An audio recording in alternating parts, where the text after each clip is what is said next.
Salam sigap dan shalom. Renungan kita pada hari ini, Rabu 11 Agustus 2021, berjudul Kristus telah melepaskan kita dari kematian yang kekal. Ayat intinya terdapat di dalam 2 Korintus 1 ayat 10. Dari kematian yang begitu ngeri, Ia telah dan akan menyelamatkan kami. Kepadanya kami menaruh pengharapan kami bahwa Ia akan menyelamatkan kami lagi. Pena Inspirasi menuliskan yang dimaksud dengan judul renungan kita pagi ini, Kristus telah melepaskan kita dari kematian yang kekal sebagai petunjuk bagi kita untuk bermegah dalam salib Yesus untuk menghadapi hari esok dengan berani adalah sebagai berikut. Pertama, bukti Kristus telah melepaskan kita dari kematian yang kekal adalah Yesus telah merelakan dirinya untuk menanggung sengsara dan Ia menerima pengorbanan itu sebagai penanggung dosa manusia. Hanya oleh kematian Kristus dapatlah kerajaan setan digulingkan. Hanya dengan demikian, manusia dapat ditebus dan Allah dipermuliakan. Yesus merelakan diri untuk menanggung sengsara, Ia menerima pengorbanan itu. Yang Maha Mulia di surga merelakan diri untuk menderita sebagai penanggung dosa. Kedua, bukti Kristus telah melepaskan kita dari kematian yang kekal adalah Yesus telah memulihkan manusia dari kebinasaan akibat dosa melalui kehidupan dan kematiannya dengan mengambil sifat-sifat manusia dengan ikatan kasih yang tidak pernah akan putus. Oleh kehidupan dan kematiannya, Kristus telah memperoleh jauh melebihi pemulihan dari kebinasaan yang terjadi oleh dosa. Adalah maksud setan untuk mengadakan perpisahan yang kekal antara Allah dan umat manusia.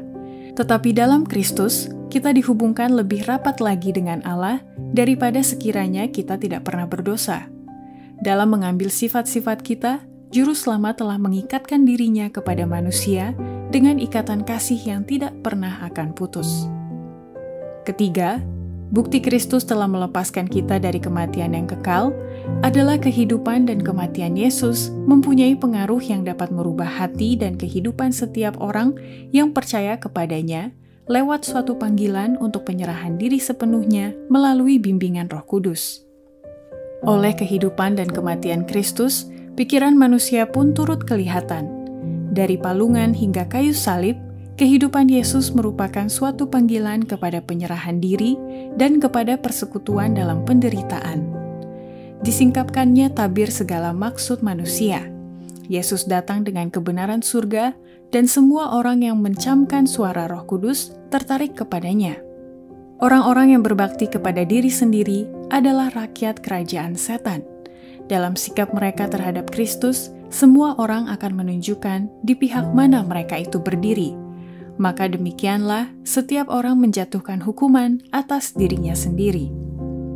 Keempat, bukti Kristus telah melepaskan kita dari kematian yang kekal adalah kematian Kristus di salib Golgota itu telah menghasilkan buah berlipat ganda dari benih yang ditanamkan itu kepada hidup yang kekal. Benih yang ditanamkan di dalam tanah menghasilkan buah, dan sebaliknya benih itu ditanamkan. Demikianlah panen itu dilipat gandakan. Demikianlah kematian Kristus di salib Golgota akan menghasilkan buah kepada hidup yang kekal. Renungan tentang pengorbanan ini akan menjadi kemuliaan bagi mereka yang sebagai buahnya akan hidup sepanjang abad-abad yang kekal. Demikianlah renungan kita pada hari ini, kiranya Tuhan memberkati kita semua.